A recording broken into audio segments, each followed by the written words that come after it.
Welcome to Season 5, Episode 15 of Angela Watson's Truth for Teachers. I'm your host, Angela Watson, and I'm here to speak life, encouragement, and truth into the minds and hearts of educators and get you energized for the week ahead.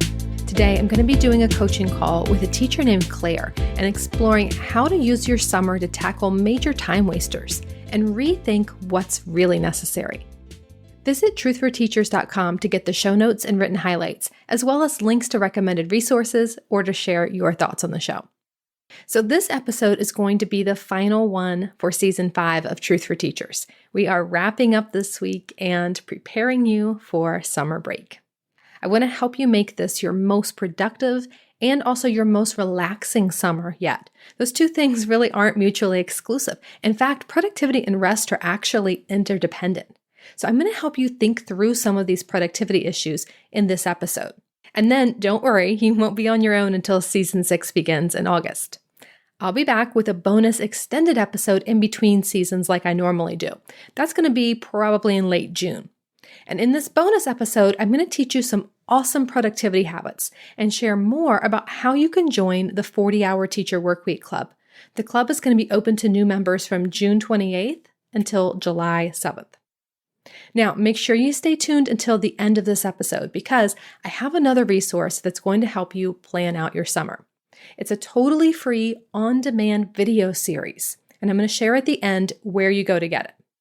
But first, let's focus on the topic for this episode because I think it's actually going to prepare you to watch the video series and kind of give you a running head start in terms of thinking these issues through.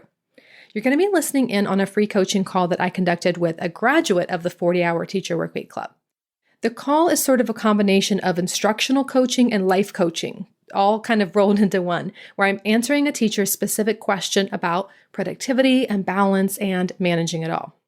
This particular call is a teacher named Claire, and she teaches special education. She works with kids in grades K to 6, and she actually splits her time between two schools. So she's at one school with one group of kids in the morning and another in the afternoon. Claire's initial question is about how to use her summer to get ahead for fall when she doesn't know the needs of the students that she's going to have in her classroom. Her caseload can change a lot from year to year, and so that makes it really difficult for her to plan ahead. So we talked through some systems that she and really any teacher can create during the summer that will make the following school year easy to manage. We talk about getting digital files organized, getting procedures in place, and so on. I then challenged Claire to figure out 2 to 3 of her biggest time wasters and use her summer to figure out a better way. It's very hard to find the time and mental bandwidth to take this step back during the school year and really analyze systems. So summer is perfect for that. So I told Claire this, and when she let me know what her biggest time suck is, when she talked about collecting data on student progress and grading student writing, she had a really big aha moment that I think is going to resonate with you in a powerful way too. Claire and I dug really deeply into how to analyze if something really has to be done, if the things that we perceive as mandated are in fact requirements, and analyze teaching practices through the lens of whether they're actually effective for kids, rather than if they're the way they've always been done and the way that everyone else does them. I love that moment in our conversation. And I can't wait to share it with you. So here's Claire. So when prepping or planning in the summer, I never know what the year is going to be like because my kids are always so diverse. I never know what my schedule is going to look like at the start of the year.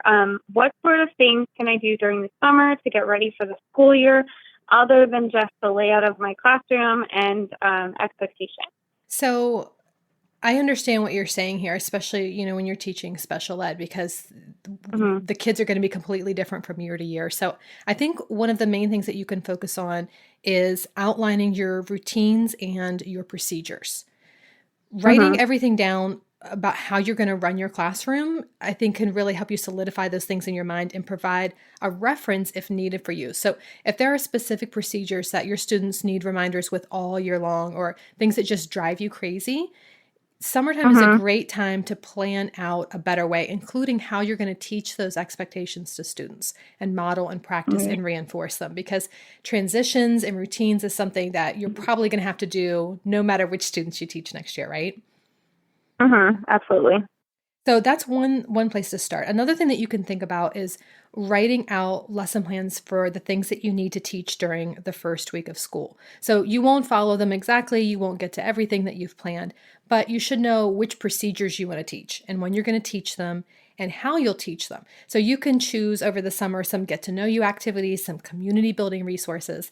And then once you have your class list and you know what you're working with, all you have left to do at that point is decide which ones are most appropriate and just sort of plug them into your schedule. So having this kind of really precise written breakdown of what you're teaching and when will help you prevent those first day of school nightmares where, you're worried about what to expect. Does that make sense? Does that sound like something that would be helpful? Absolutely. So another thing that you can do over the summer is organize your digital files and your teaching resources. So sometimes lesson planning can feel overwhelming or take a really long time because we have too many resources and we have a lot of things that we don't like. And so, it's sort of like opening up your overstuffed bedroom closet and you realize that you're wearing those same 10 outfits over and over again.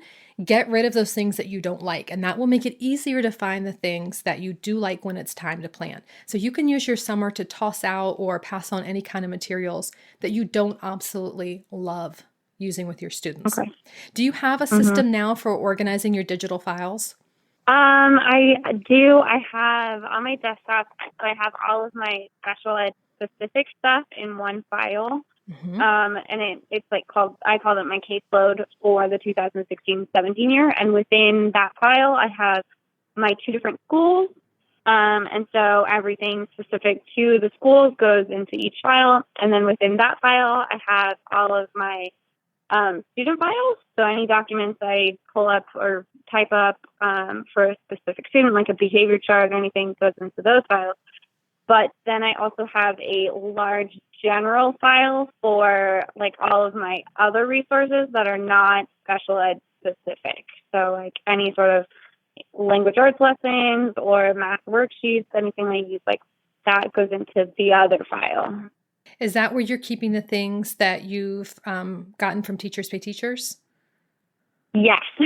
And that one is broken up into like, I really didn't know how to do it, and I'm not the best organizer. So I did like language arts, and then I did math. But at the same time, I was like, should I do grade level specific since I work with all my different grades? But then sometimes I use those materials for older students who are 6th graders working at a 3rd grade level. So it got confusing from there.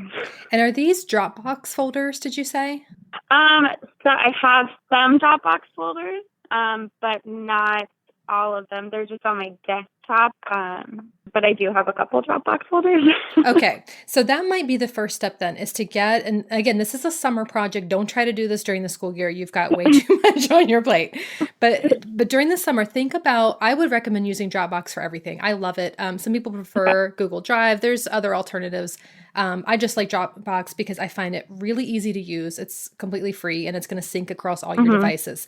So if you're using, your mobile device, your school computer, home computer, wherever, everything is still going to be there and you only have to organize it one time. And if something happens to your computer, it's backed up. It's all on the cloud. So anything that's on your desktop right now, if something happens to that desktop, you're in big trouble. I know. It's so true. It's hard. So it does take a while to get set up, and it does require that investment of time. So I would recommend getting everything in Dropbox.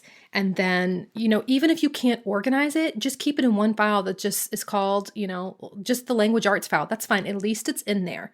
And then what you can do is when you get new resources, you can add them to the folder. So it can feel really overwhelming to look at hundreds of different files and be like, oh my gosh, I have to sort through all this. You don't have to do that step right away. Just when you get a new resource, something that you've created or a coworker shared or something new that you've gotten, create a good file file folder for it and organize it the way that you want it to be. So everything new coming in is organized. And then you can get to the other stuff, the existing stuff, you can go back through and organize that later over the summer or just whenever you end up having time. So don't try to do all of that at once. Just focus on the new things coming in and making sure that they're organized. And I would say use an organizational system that is intuitive for you. Don't make it overly complicated. Whatever your first thought is, when you're thinking, okay, where should I put this, or where would this be? Put it there. And if you go looking for it and it's not there, move it to that spot. So really work with your intuition. You don't want to have to overthink this and go hunting around for things. Even if maybe it's not the best classification, if maybe technically it should probably be in this other folder. Whatever pops into your head first, that's where you want to keep it, because it's going to make it easier for you to find it. So go with something really super simple, something that makes sense to you. Rather than worry about having really super neat categories that would make sense to other people. It only has to make sense to you.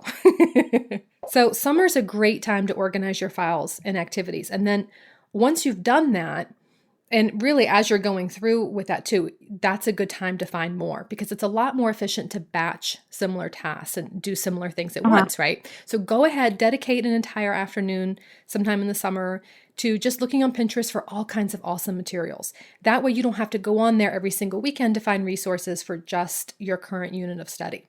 So you can get ahead in the summer by listing out the skills and standards that you know you need more activities for, and search them out online. And you might want to start with the topics that you really dread teaching because you personally dislike them.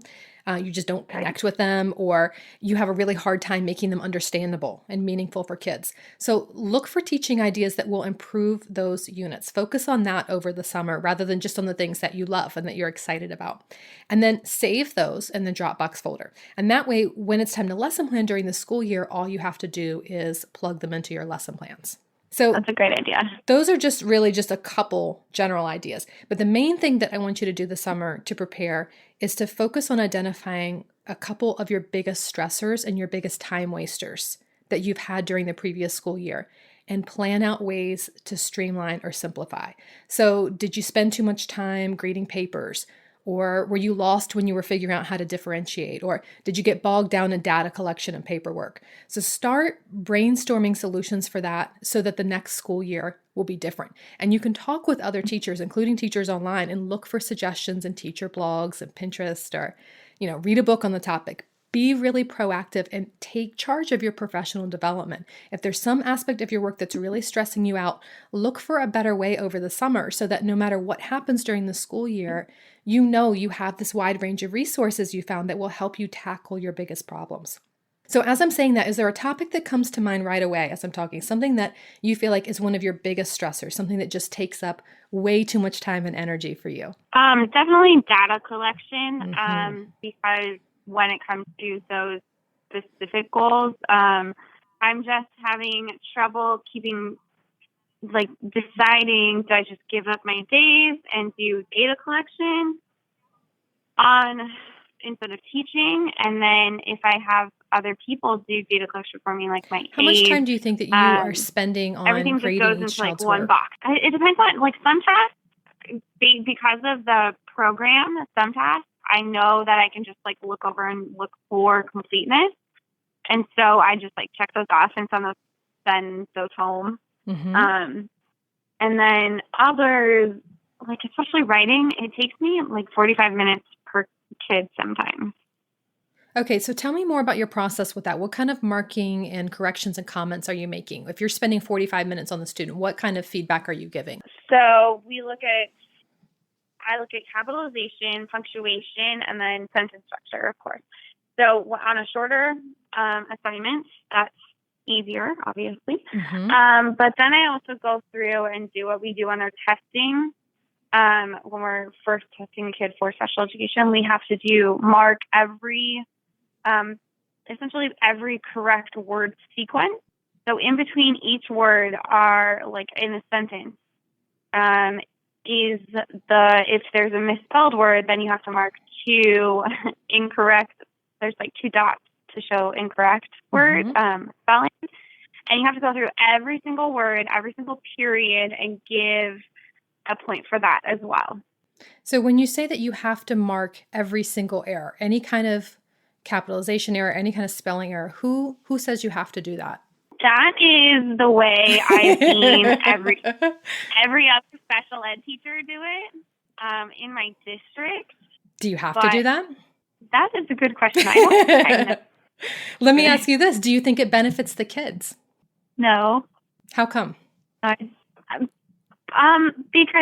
I don't know. I guess it's kind of, it gives you an overall score, but then it doesn't like deal with any of the specifics, I guess. And that really doesn't help them improve those specific problems that they have. Right, because you're finding all the errors for them. You're marking it all. And then what do? They look at it and like, oh, okay. Stuck it in the backpack and it goes home. Like scared because there's so many marks on it. Because you mark negatives and positives. Oh, gosh. Yeah, it's not benefiting them, I don't think. So we have really young kids. We have kids who are 6, 7, 8 years old who have learning disabilities of some sort. And they're getting this paper back that has an insane amount of marks on it. Everything good they did, everything wrong that they did is all corrected for them and all marked on there. So it's not helping the kids improve. And it's using up a whole lot of your time. And technically, you don't have to do it. That's just the way that it's always been done by all the other teachers. Yeah. Is that maybe something that you could experiment with a different way of doing? Yes, I think so. Definitely. I've been frustrated with it like every year that I've been teaching. But I just there hasn't been an opportunity, or I just haven't done it to the point, because I feel like a rubric, a simplified version of the Common Core rubric that we're supposed to use would be best, but I just haven't taken the time to create one and then introduce it to my students and use that and have a writing conference. Yep. Which I think would be best. I think that's a fantastic solution. Put that on a long-term to-do list. You don't need to do that now because you've got tons of things on your plate, but that's something that you could do over the summer. That's a system that you can set up, and then you'll have that ready to go. Because if you're grading from a rubric, that's going to save you tons of time. And you don't have to, I don't think, and you can correct me if maybe you have a different requirement in your school, but do you have to grade on every trait for every assignment?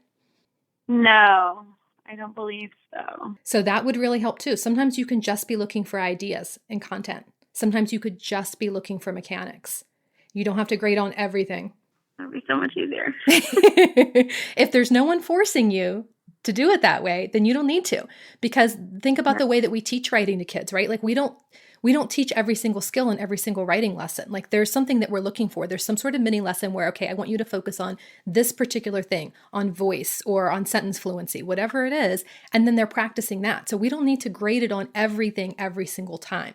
Certain writing assignments, yes, because you want to have a holistic look at how their writing is improving. But everything they write, we don't need to correct spelling and grammar and ideas and capitalization. That's just creating extra work. And really, it's overwhelming for them. It's much easier for the kids if we're focusing on teaching and assessing one thing at a time. Very much so. Okay. Sorry, I'm just writing notes. No, it's okay. Tell me how you're feeling about that. Are you feeling there's a part of you that's like, I don't know. I don't know if I can get away with that. I don't know if I can do it. Is there a part of you that's hesitating? A little bit, but I still feel like, just because when we come into IEP meetings, they expect us to, or at least I feel like parents and teachers and principals expect us to know the ins and out of this child, every skill that they have and every skill that they don't have according to the standards. So I guess that's part of what's been motivating me to follow other teachers and do exactly what they're doing as well. So do you think it's that you need to know it or that you need to have proof that you know it? Which one is sort of bothering you more? If you do this, are you worried that you won't know where the kids are at? Or are you worried that you won't have as much proof that you know? Definitely proof. Yeah. Okay. All right. So that's the easier part, because if you are confident these new ways of assessing, you're still going to have a handle on what your kids know and are able to do. Then all you have to do now is make sure that you have sufficient documentation. And that's really easy because you're going to have multiple pieces of evidence for that. Right? And you're going to be able to speak confidently about it because you know that going through and finding every little capitalization error, that doesn't give you a better understanding. If I were to ask you to name who in your class right now knows how to capitalize the first word in a sentence and who doesn't, you already know that, right? So all you need is a piece of evidence for that, and you need to be able to speak confidently about it. If you know your kids, that's going to come through. And I'm sure you are doing enough data collection. I don't know any teacher who has a shortage of data collection, right? You have tons of data in there to back this up. So I would recommend looking at your teaching practices through the lens of what is most effective for the kids and what's the most effective use of your time, and to not let yourself be driven by what you see other teachers doing or the way that it's always been done or what a parent might ask for. Because if a parent asks for something in an IEP meeting that you don't have, then you just say, I don't have that. Next time we meet, I'll have it for you. Or, you know what, I'll do that this afternoon. I would like to know. I'm not really sure if he's able to do that at this point. I'm going to sit down with him this afternoon. I'll send you an email. That's it. Mm. You know, you don't have to have everything at all times. You just, as long as you have a gauge on what your kids know and are able to do, you're going to be fine. And I think it's easy to sort of create these ideas for ourselves. Like we want to sort of cover ourselves in every single scenario so that we're never left unprepared. But it's okay to put the kids first and to think about what makes sense first. So that is your plan for the summer. You're going to get files organized. You're going to get teaching ideas together so you have your great resources and they're in one place. So that way when it's time to plan, you don't have to spend all your evenings online looking through things. And you're going to think about some of these aspects of your teaching that you feel like are taking up too much time and brainstorm better solutions. Because when you invest time in trying to figure out a better system, it's going to save you so much time and energy throughout the school year. So what stood out to you most in the conversation that you feel like you want to take action on right away? We've talked a lot about summer. Is there anything that you want to take action on now? Definitely the writing. Literally, if you were to ask me any day of the week, like what is the goal that you have the hardest time taking data on? It's definitely writing. But I really do feel like being able to not worry so much about like the whole analysis every single time just makes me feel a lot better. Because you're right. Good. It's something that other teachers have done, but it's not required. You're still going to know your kids really well because that's what you do. You're a teacher. Trust yourself. Can't wait till summer so I can get all this stuff done. Awesome. And please do come to the Facebook group, ask these kinds of questions there, and we will help you work through them and give you some alternative ways to approach some of these topics because they're tough. They're tough issues to work through, but sort of getting out of your bubble and being able to talk to other teachers can make a big difference. Definitely. I feel like I have so much more of a plan for my summer now, and I really can see it in the future, like affecting my mental state throughout the school year. So I'm excited about it. So that was a powerful conversation with Claire, wasn't it? I thought this would be a great way to end the season of the podcast and get you thinking more about how you want to use your summer. I promised you at the beginning of the episode that I had another free resource to help you dig deeper into productivity issues, and that is a free video series called 5 Summer Secrets to a Stress-Free Fall. I'm offering it in a new format. I've never done it this way before, any of my trainings this way before, where I've broken it up into 7 short videos, and then you get access to all of them all at once on a single page, and you can watch them whenever it's most convenient for you. There's also a note-taking guide and some printables, and there's an audio-only version because I know a lot of you who listen to the podcast are used to listening to me on the go. You don't want to sit in front of a computer and watch videos. So you can do that with this training too. Just download the MP3 and you're good to go. In the video series, as well as the audio, I'm sharing practical time-saving strategies and really simple mindset shifts that will help you discover how to create your end-of-summer vision. What do you want your life to look like when summer is over? I'm going to help you think that through. And then you're going to select attainable, realistic goals that will move you toward that vision. I'm going to teach you 5 productivity strategies for home and school, and they're going to help you feel more accomplished and allow you to truly relax this summer and turn off that teacher brain. Stop thinking about school for a short period of time at least. And finally, in the video series, I'm going to give you ideas for using your summer to get ahead, including key tasks that can be done over your break to free up more time once school begins. So if you want to check out the 5 Summer Secrets to a Stress-Free Fall video series, just go to thecornerstoneforteachers.com/secrets. thecornerstoneforteachers.com/secrets, and you can watch them right away. So I hope you end this school year strong, and I hope that you make a solid plan this summer to make sure that your time doesn't slip away from you too fast. Keep an eye out for that bonus extended episode in late June, and enjoy the video series in the meantime. Have a wonderful summer. I will be back with you again the first week of August for season 6. Remember, it's not going to be easy. It's going to be worth it.